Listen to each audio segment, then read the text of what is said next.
Assalamualaikum warahmatullahi wabarakatuh. Alhamdulillah wassalatu wassalam ala al-mab'uthi rahmatan lil alamin sayyidina wa maulana Muhammad wa ala alihi wa sahbihi ajma'in, amma ba'du. Hari ini puja dan puji syukur kita sampaikan kepada Allah Subhanahu wa taala atas segala nikmat yang Allah berikan kepada kita, sehingga hari ini Allah masih mengkokohkan hati kita di atas keimanan. Walhamdulillahi Rabbil Alamin.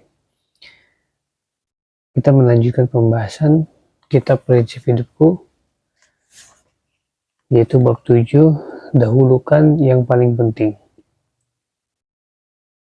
Hadirin yang dimuliakan oleh Allah, manusia memiliki kegiatan yang sangat banyak. Semua kegiatan itu tidak satu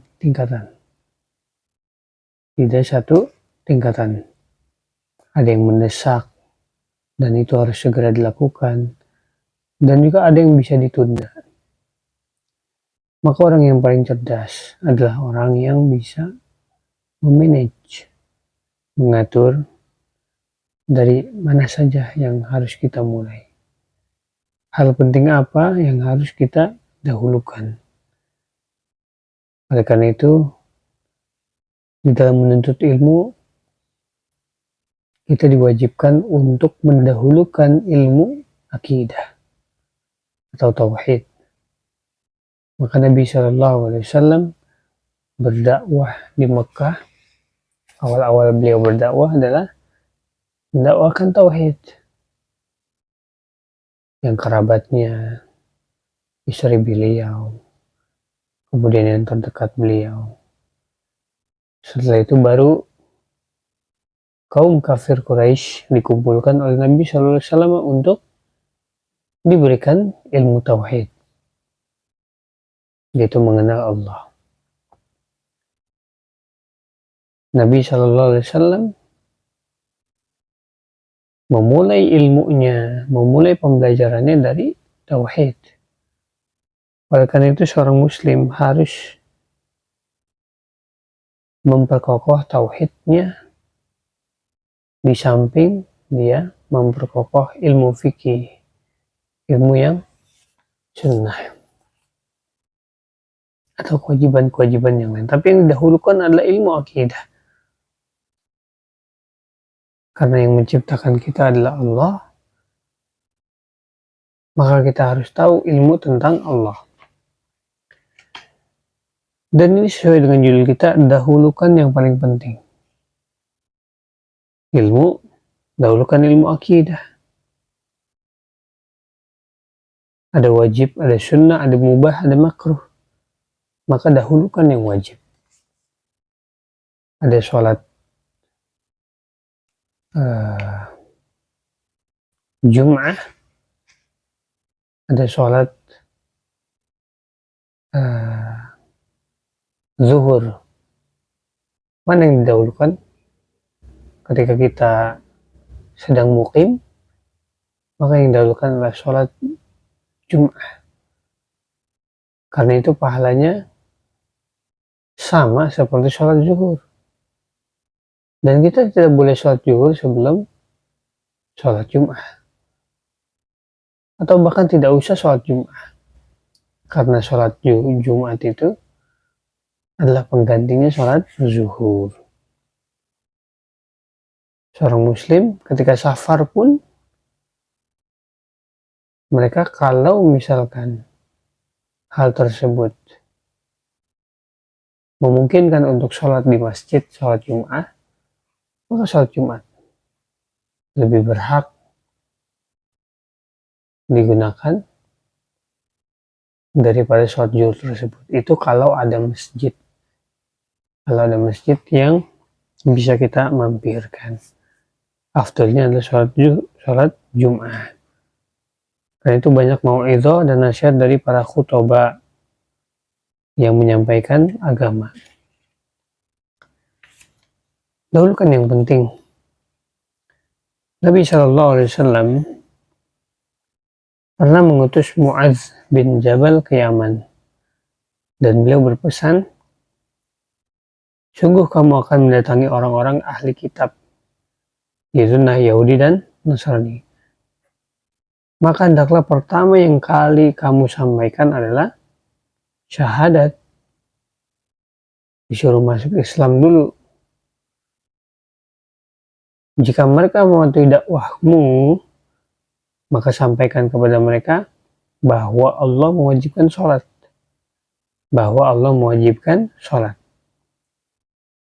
Itu sholat wajib, itu sholat 5 waktu dalam sehari. Jika mereka sudah mematuhimu, maka sampaikan kepada mereka bahwa Allah juga mewajibkan zakat. Nah, di sini ada skala prioritas. Prioritas yang pertama adalah syahadat. Kalau ada orang kafir, maka syahadat, suruh syahadat. Kalau dia sudah syahadat, maka suruh sholat. Kalau sudah sholat, maka dia suruhlah zakat. Ada skala prioritasnya.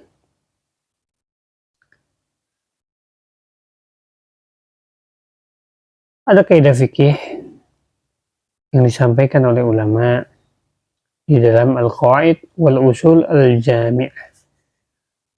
Al-Jami'ah As-Sa'di halaman 67.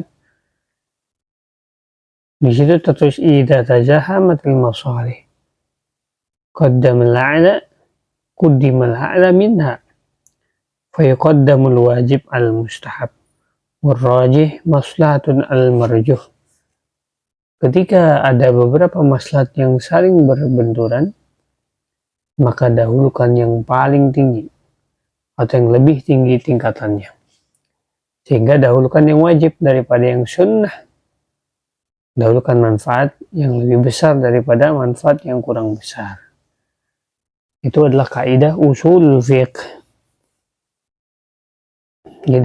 Dahulukan maslahat yang lebih besar.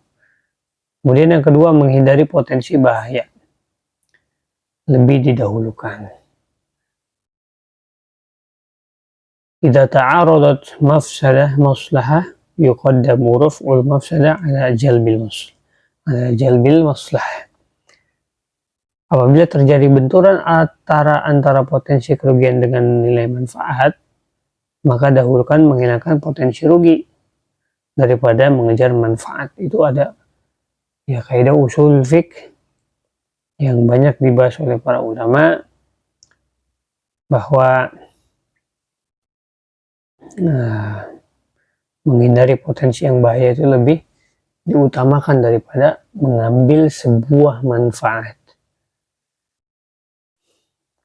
Ada contoh, yaitu kaum muslimin dahulu kalau berdakwah itu mencaci berhala kaum musyrikin.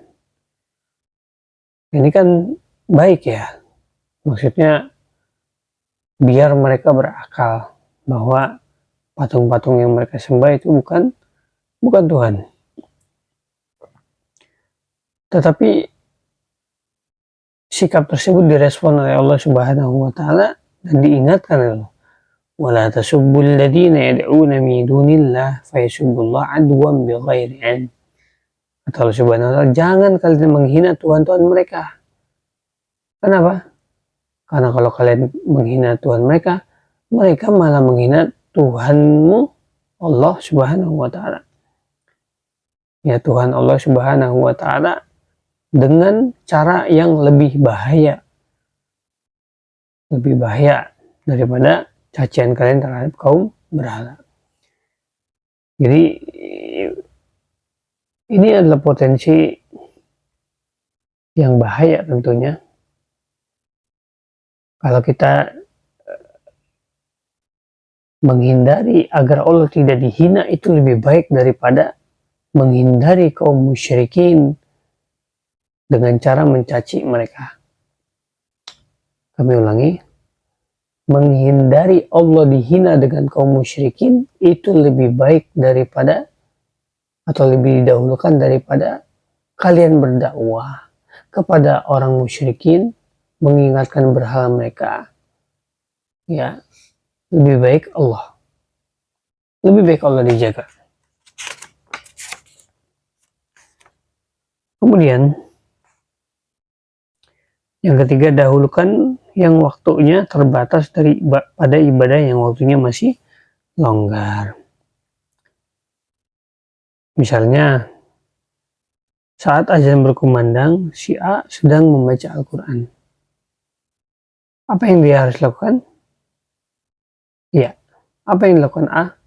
Sholat. Karena sholat itu ada waktunya dan bisa habis, maka dia dahulukan sholat dulu. Setelah sholat baru bisa baca Al-Quranul Karim. Ini mendahulukan yang wajib dan waktunya terbatas.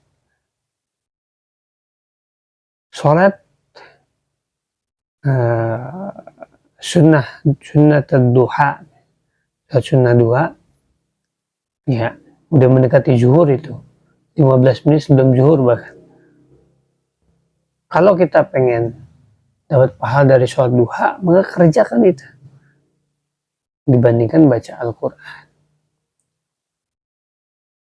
Ya, maka kalau ada batas waktunya, kerjakan dulu agar menjadi tabungan pahala kita di akhir kelak. Kemudian yang keempat, dahulukan amalan yang sesuai waktu daripada amalan yang waktunya longgar. Ini hampir sama juga. Di dalam kitab Madarijus Salikin, Ibnu Qayyim rahimahullah mengatakan, qalu inna afdal ibadah al-amal al-mardati ar-rabb fi kulli waqt bima huwa muqtada dzalika al-waqt wa dhifatuh. Para ulama mengatakan, ibadah yang paling afdal adalah amalan untuk menggapai ridha Allah di setiap waktu yang sesuai dengan momennya. Ada momennya. Si A dan Ustadz B sedang di masjid menunggu iqamah. Lalu si A hendak bertanya masalah agama, tapi Ustadz menolak menjelaskannya. Apa alasan yang tepat untuk Ustadz jika hendak menolak untuk menjelaskan kepada si A? Ya karena sudah qomat dan akan mengerjakan sholat wajib. Makanya nggak dijawab. Karena Ustadz ini mendahulukan yang wajib daripada menjelaskan jawaban dari atau pertanyaan dari jamaah si A. Seperti itu hadirin yang dimuliakan oleh Allah Subhanahu wa Ta'ala, dan banyak lagi prioritas yang lainnya. Dan intinya kita dalam hidup ini harus ada prinsip memprioritaskan sesuatu. Karena orang cerdas, orang yang pintar, orang Islam tentunya, mereka adalah yang tahu kadar prioritas tersebut, skala prioritas, yang mana yang harus dia kerjakan lebih dahulu, dan yang mana harus ditinggalkan, dan yang lain sebagainya. Barakallahu fikum, subhanakallahumma wa bihamdika asyhadu an la ilaha illa anta astaghfiruka wa atubu ilaik. Wassalamualaikum warahmatullahi wabarakatuh.